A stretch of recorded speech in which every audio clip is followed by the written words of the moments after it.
오늘은 어버이 주일이기 때문에 우리 청년위원회에서 이렇게 꽃을 다 준비해 줘서 대단히 감사합니다. 저도 꽂았습니다. 그리고 저는 선물도 받았습니다. 우리 막내 아들한테.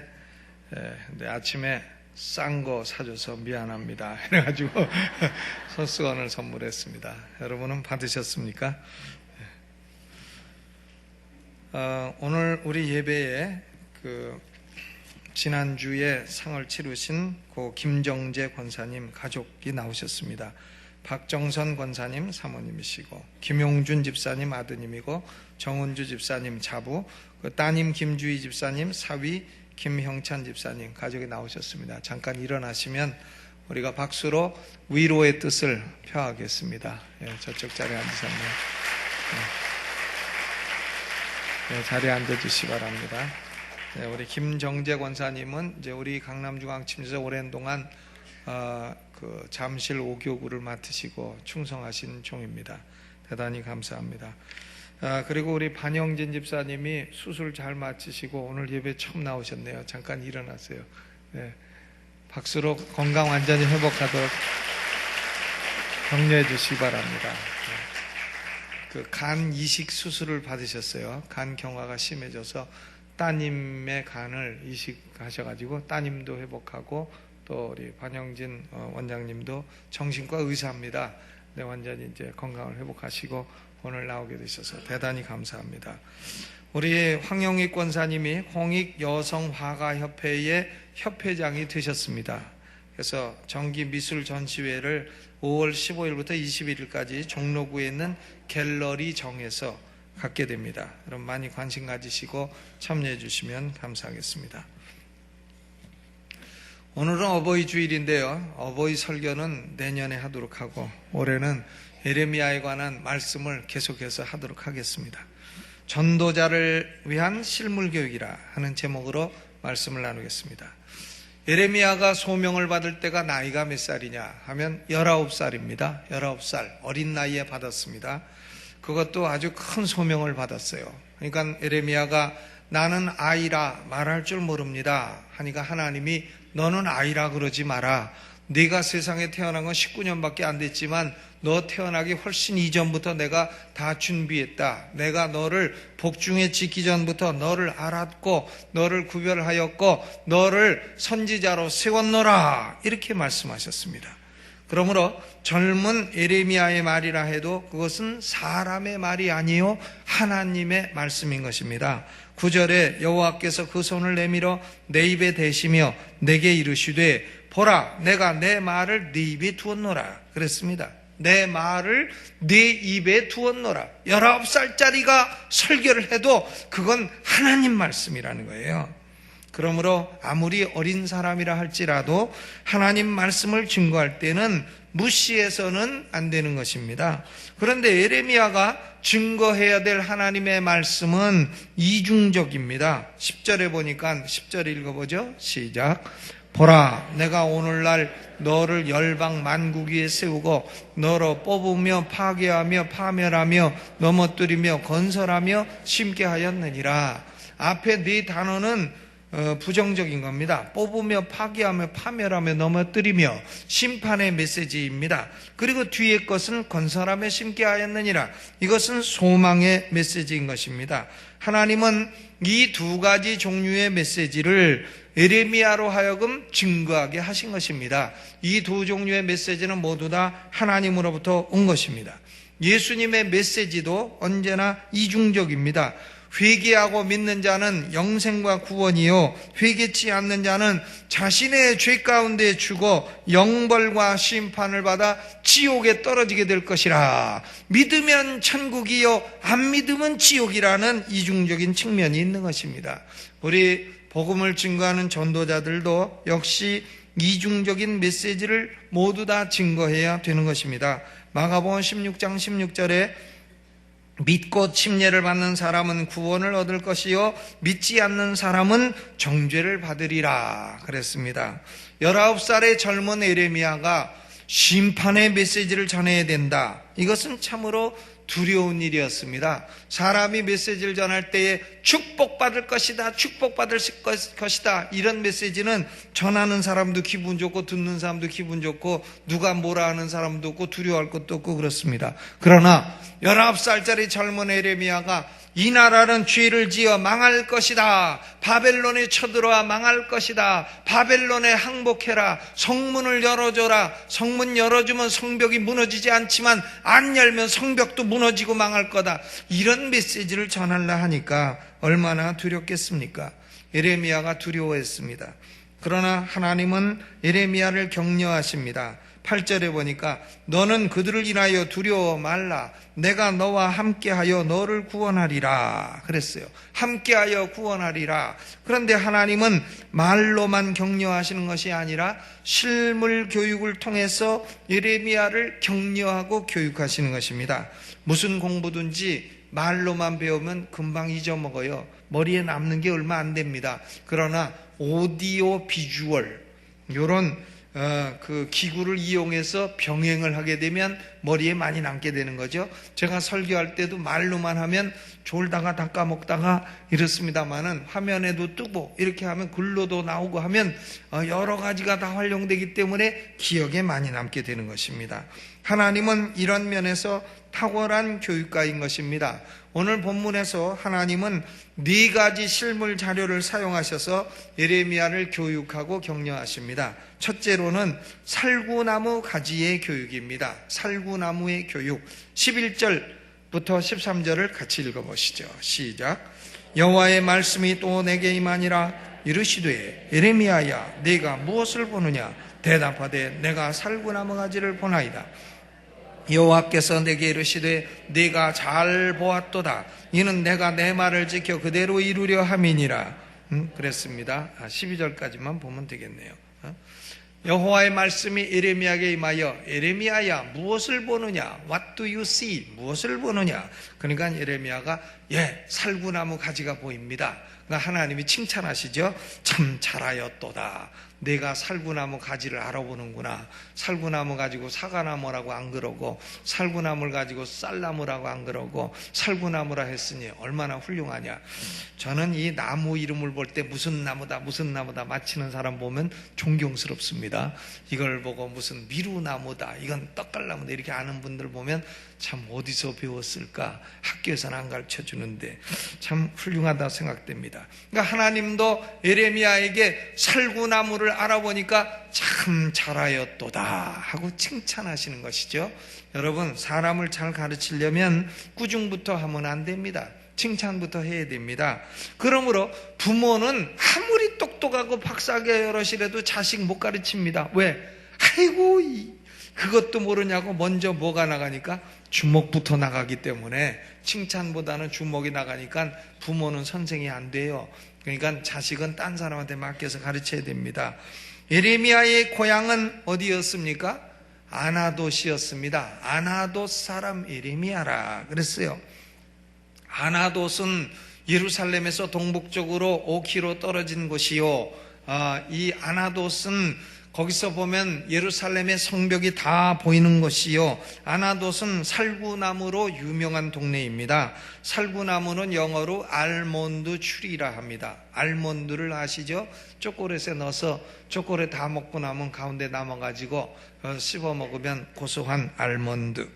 아론의 쌍난 지팡이에서 핀 그 나무도 살구나무였어요. 그래서 살구 열매가 아론의 쌍난 지팡이에 맺힌 것입니다. 아나돗은 봄이 되면 살구꽃 축제가 열립니다. 1월에 제일 먼저 피는 꽃이 살구꽃입니다. 그러므로 살구나무 가지를 보면 연하여지고 싹이 나고 하면 사람들은 봄이 왔네, 1월이 되었네, 이것을 깨닫게 되는 겁니다. 봄이 오는 것을 보게 되는 것이에요. 여러분은 요새는 사람들이 동요를 잘 안 불어요. 그러나 동요 가운데는 이런 것도 있습니다. 나의 살던 고향은 꽃 피는 동산, 복숭아꽃, 살구꽃, 아기 진달래.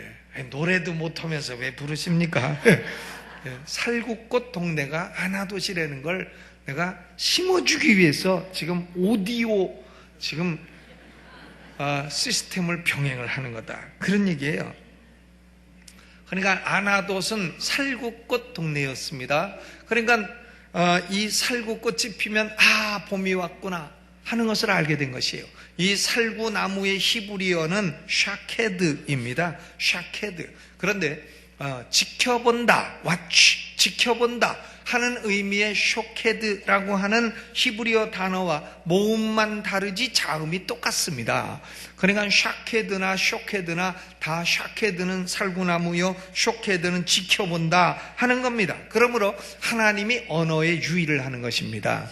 야, 너 살구나무를 보느냐? 예, 보입니다. 그래, 나는 내 말이 이루어지는 것을 지금 지켜보고 있느니라. I am watching. I am watching. 내가 지켜보고 있다. 뭘 지켜보냐 하면 내 말이 성취되는 것을 지켜보고 있느니라. 그럼 살구나무를 보면 봄이 오는 것을 사람이 지켜보듯이 살구나무를 보면 하나님의 말씀이 이루어지는지 안 이루어지는지를 하나님이 다 지켜보고 계시다. 그러므로 하나님이 지켜보시고 계시므로 하나님 말씀은 다 이루어지는 것이다. 이것을 교육하기 위해서 하나님이 살구나무를 활용을 하신 것입니다. 이것을 언어의 유의라 그래요. 우리가 언어의 유의를 많이 쓰죠. 어떤 남자가 연애하는 여자는 결혼하려고 생각도 안 하는데 자기가 결혼 준비 막 하고 있으면 그런 사람을 가리켜 김씨성을 가진 치국, 김치국이라 이렇게 부르지 않아요? 김치국. 이름 뜻도 좋아요. 나라를 다스린다. 그러나 그를 김치국 이렇게 읽으면 저 인간은 남은 떡 줄 사람은 생각도 안 하는데 김치국을 마시는 인간이구나. 원래 그렇게 생각할 수 있지 않습니까? 저는 스승의 날 선생님 이름 하나도 생각 안 나는데 한 분 이름은 절대 잊어먹지 않습니다. 중학교 다닐 때 인천중학교 수학 선생님 노상술 선생님, 노상술인데 그분은 노상술을 잡수셨어요. 그래서 노상술 그분 보면 노상술 잡수시는 분 절대 안 잊어먹어요. 그러니까 이게 언어의 유의인 것이에요. 하나님은 예레미야에게 살구나무를 보느냐? 예, 보이는데요. 잘했도다. 나는 내 말을 지켜보면서 내 말이 이루어지는 것을 지금 보고 있느니라. 그러므로 너는 유다가 부패하여 이처럼 우상숭배에 빠지고 그래도 유다가 완전히 망할 것 같지만 남은 자가 돌아오리라는 내 약속은 그대로 이루어질 것을 내가 지켜보고 있다는 사실을 잊지 말아라. 그걸 교육하기 위해서 살구나무를 보이신 겁니다. 그러므로 우리는 알몬드 초콜릿을 먹을 때마다 맛있다 이것만 생각하지 마시고 하나님이 우리에게 주신 모든 약속은 다 이루어진다. 이것을 기억하시 바랍니다. 죄사함의 약속, 구원의 약속, 영생의 약속, 부활의 약속, 천국의 약속, 하늘의 상급의 약속, 이 약속은 다 이루어지노라. 이것을 확신하시라는 것입니다. 뭘 먹을 때마다? 알몬드 초콜릿을 먹을 때마다. 전도자는 전도를 해도 이런 확신으로 전도를 해야 돼요. 전도자가 말할 때 아마도 그럴 겁니다 이런 말은 쓰면 안 돼요. 또 제 생각으로는 그런데요, 어떤지 모르겠습니다 이런 말을 써서도 안 됩니다. 아마 어쩌면 그렇게 될지도 모를걸요 이런 말을 쓰면 안 되는 것입니다. 이런 불투명한 용어, 확신 없는 용어는 쓰지 마시고 믿으면 구원이요 안 믿으면 지옥입니다. 확실하고 확신에 찬 말로 증거하는 전도인 되시기를 주님의 이름으로 축원합니다. 두 번째로는 끓는 가마의 교육이에요. 보일링 파트. 큰 팥이 있는데 거기 물이 지금 팔팔 끓고 있다 하는 얘기죠. 13절 읽어봅니다. 시작. 여호와의 말씀이 다시 내게 임하니라. 이르시되 네가 무엇을 보느냐? 대답하되 끓는 가마를 보나이다. 그 면이 북에서 기울어졌나이다 그랬어요. 한때 대한민국에서 기도 좀 한다는 사람들은 껄핏하면 자기들이 기도 중에 예레미야 1장 13절의 환상을 보았다 그랬습니다. 그리고는 그것을 해석하기를 남한의 죄가 많아서 북한이 침략해서 쳐들어와 가지고 남한은 망한다, 그런 의미로 해석을 했습니다. 그러나 그런 환상이나 그런 해석은 모두 다 자의적인 것이요 하나님께로부터 온 것이 아닙니다. 지금 이 말씀은 그런 의미가 아니죠. 이것은 대한민국에 해당되는 말이 아니고 유다에 해당되는 말인 것입니다. 유다 왕국이 조상 때부터 죄가 축적되어 므낫세 왕에 이르러 극에 달하여 그 우상 숭배에 대한 심판이 직전에 있다는 것입니다. 심판 직전에 있다는 것이에요. 여러분, 물은 몇 도에 끓습니까? 물 100도에 끓죠. 그런데 1도에는 안 끓습니다. 80도가 돼도 안 끓습니다. 99도가 돼도 안 끓습니다. 그러나 100도가 딱 되면 그때부터 빠글빠글빠글 보글보글보글 소리가 들리십니까? 네? 오디오 교육이에요. 물이 끓기 시작하는 거예요. 몇 도에 끓어요? 100도가 되면. 하나님이요 우리의 죄를 심판하셔도 한두 번 잘못했다고 톡 때리고 그런 하나님이 아닙니다. 하나님은 죄를 참으시다가 오래 참으시는 하나님이시기 때문에 99도 넘어 100도가 되었다 그러면 물 끓듯이 그때는 심판을 하신다는 거예요. 고로 전도서 8장 11절에 솔로몬이 이런 말을 했습니다. 악한 일의 징벌이 속히 실행되지 않으므로 인생들이 악을 행하기에 마음이 담대하도다. 하나님은 한두 번 죄 짓는다고 심판하지 않습니다. 죄를 지으세요. 그러니까 지으시라니까요. 90도 되세요. 95도 99도 올리시라니까요. 왜? 그러나 한 가지는 잊지 말아요. 100도가 되면 물이 끓어. 물이 북에서 기울어 뜨거운 물을 홀딱 뒤집어 쓰듯이 그렇게 된다는 사실 하나는 잊지 마시고 죄를 지으시라니까요. 또 머리 나쁜 사람 오늘 목사님 나보고 죄지라 그랬다고 이렇게 생각하지 마시라고요. 죄를 지으면 죄의 온도가 높아져서 100도가 되면 그때는 반드시 심판이 온다는 얘기를 지금 제가 하고 있는 것입니다. 지금 유다는요 죄가 99도 넘어 100도가 넘어버렸어요. 이미 물이 끓고 있어요. 물 갖다가 들러붓기만 하면 되는 겁니다. 이만큼 기울었어요. 사람이 죽은 시체를 봐도 물에 대서 죽은 시체, 불에 타서 죽은 시체는 참으로 이 두 가지는 못 봅니다. 못 봐요. 너무 비참하기 때문에요. 그런데 하나님은 이 물이 끓어서 지금 이미 팔팔 끓어가지고 북에서부터 기울었다는 것은 무엇을 의미하는 거냐? 14절 15절에 해석을 해주셨습니다. 14절 15절 읽어보죠. 시작. 여호와께서 내게 이르시되 재앙이 북방에서 일어나 이 땅의 모든 거민에게 임하리라. 나 여호와가 말하노라. 내가 북방 모든 나라의 족속을 부를 것인즉 그들이 와서 예루살렘 성문 어귀에 각기 자리를 정하고 그 사면 성벽과 유다 모든 성읍을 치리라 그랬어요. 북쪽에서 바벨론이 쳐들어와서 전쟁을 일으켜서 유다는 전쟁으로 망한다는 얘기를 하는 겁니다. 그러나 물이 끓어가지고 기울었다는 것은 바벨론이 쳐들어와 유다가 망한다. 결국은 망했죠. 주전 587년에 바벨론 왕 느부갓네살에 의해 망했습니다. 그런데 성서를 보면 하나님이 나라의 죄악을 심판하는 수단은 주로 세 가지입니다. 첫째는 기근이요, 둘째는 전쟁이요, 셋째는 질병입니다.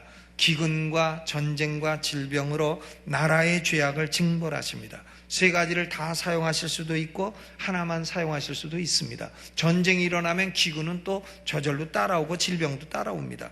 그런데 우상 숭배를 계속하고 하나님을 대적하기를 계속하는 나라에 대해서는 하나님이 21세기에도 이런 수단을 얼마든지 사용하는 것입니다. 그러므로 나라를 통치하는 사람은 우리나라의 죄악의 온도가 몇 도인가 이거를 딱 보면 돼요. 대한민국 죄악의 온도는 몇 도인가, 북한의 온도는 몇 도인가 딱 보면 됩니다.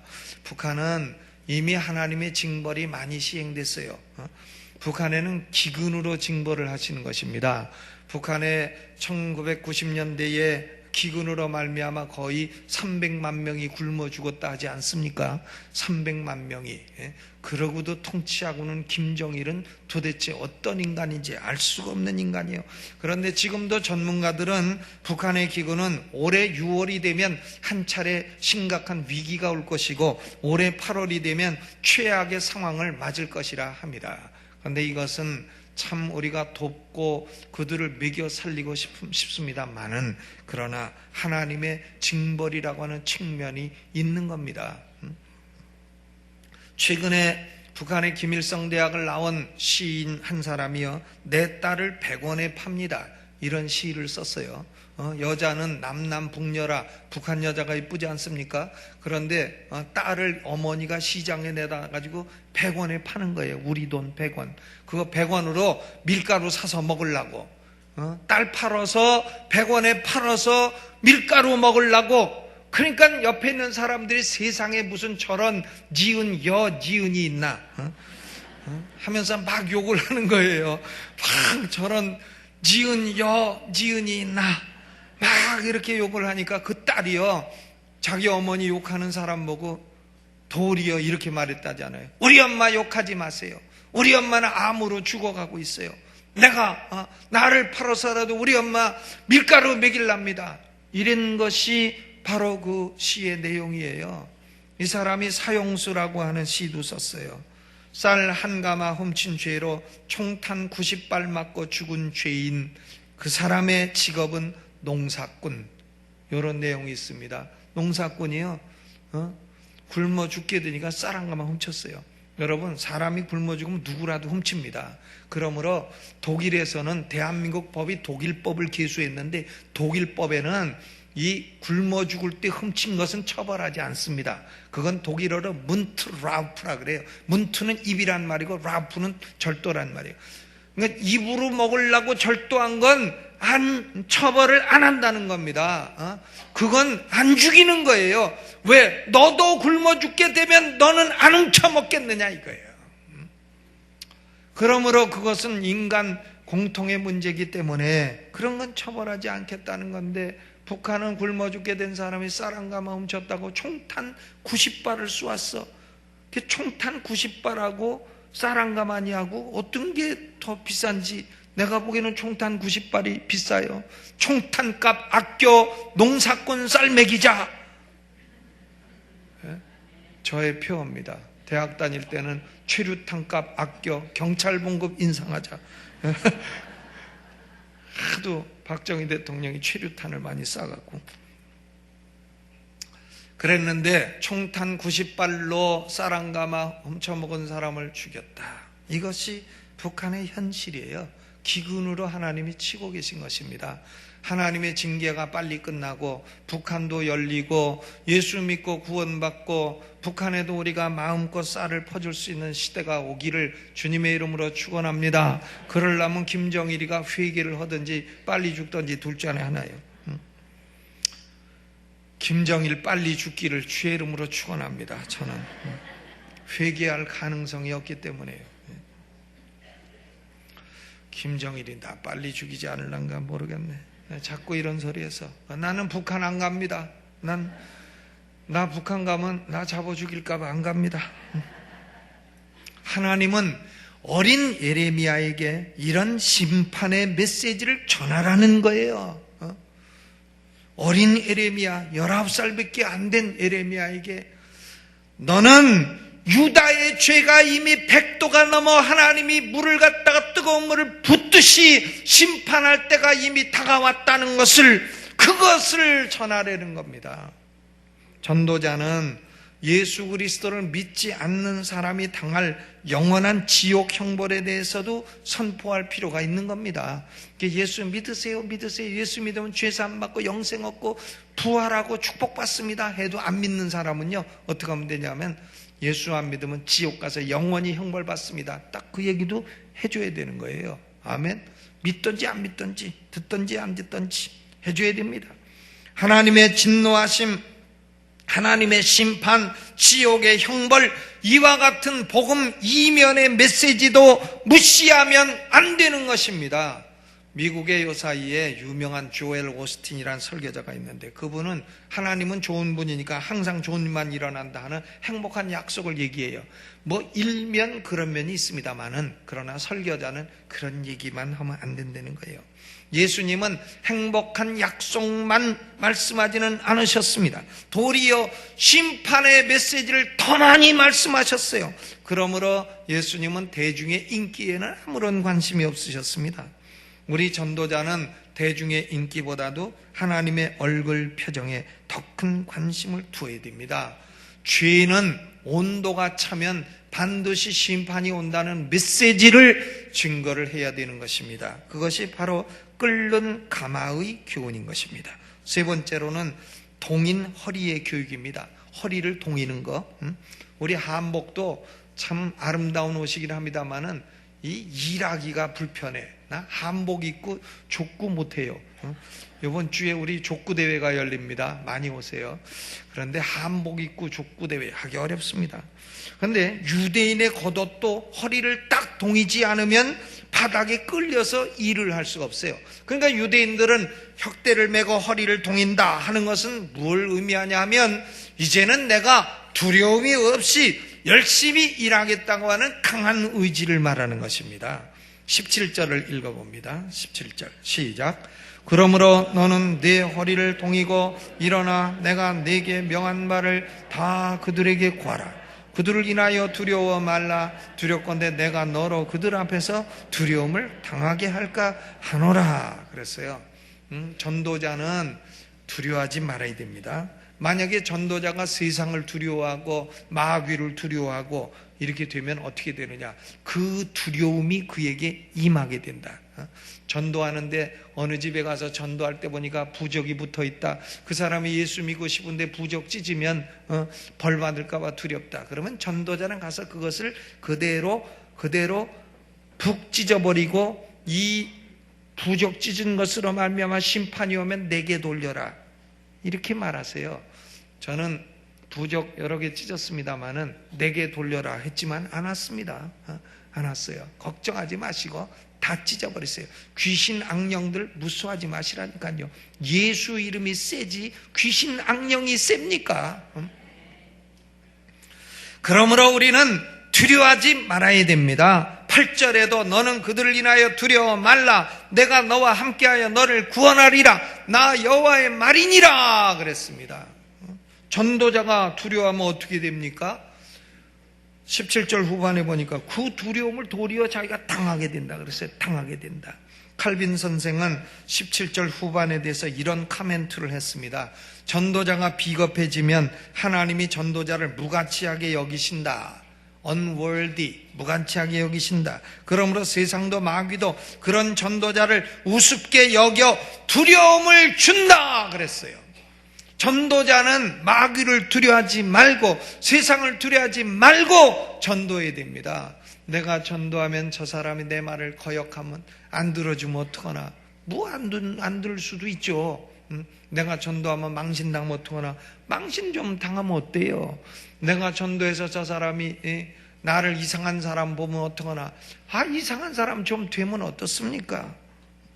예수님도 마가복음 8장 38절에 이런 의미의 말씀을 하셨어요. 누구든지 이 음란하고 죄 많은 세대에서 나와 내 말을 부끄러워하면 인자도 아버지의 영광으로 거룩한 천사들과 함께 올 때에 그 사람을 부끄러워하리라.